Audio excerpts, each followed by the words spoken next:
cheap, extractable natural resources. This is now impossible. There is no cheap labor, and the cost of continued extraction of natural resources is the death of the planet. What we have to do is back away from our obsession with things. We can no longer define our worth through attachment to things. We have to create a psychology that reinforces inner worth. And materialism is not necessarily wedded or welded to democratic values. Democracy works in the kind of world we're living in only if it is severed from a capitalist consumer cycle. The other thing that we have to do is take responsibility for our population. And people are fond of just throwing up their hands and saying that the social momentum, the momentum toward world catastrophe is so great that nothing can be conceived of short would lead to any kind of sane and rational world.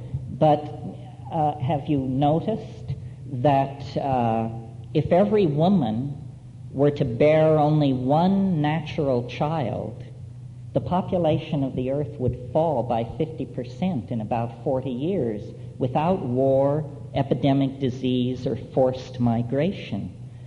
Now, this is interesting. I don't advocate it. I simply think it's interesting that such a simple solution would have such an enormous impact on problems generally thought to be intractable. I discussed this idea with demographers, and they pointed out to me, and some of you have heard me say this before, but I think it's worth repeating, a woman on the Upper East Side of New York or in Malibu who has a child, that child will have between 800 and 1,000 times more negative impact on the environment of the earth than a child born to a woman in Bangladesh. Where do we preach birth control? Bangladesh. Why do we do this? Well, I'm not sure. As I explored this idea, wondering not why it hasn't been tried, but why I've never heard it even discussed. And it came to me, finally, it's because nobody has figured out how you make a buck in a situation of retreating demographics like that. But notice what's going on. If you had a situation where the Earth's population was dropping by 50% in a 40-year period, it might be difficult for a corporation to make money in that kind of a situation by selling its products, but the wealth of the living would increase by 50%.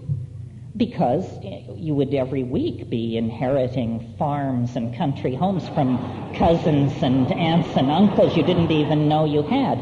So the wealth of individuals would increase, but the wealth of corporations would be under severe stress in that kind of a situation. Well, then that means that these corporations have become a kind of toxic force operating against the best interests of individuals.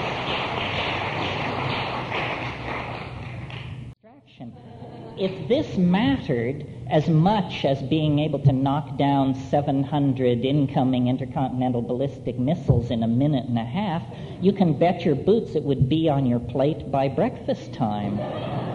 It is within reach. It's simply that we are not organizing ourselves to save ourselves. We are organizing ourselves to deny our dilemma and to continue the fiction of business as usual.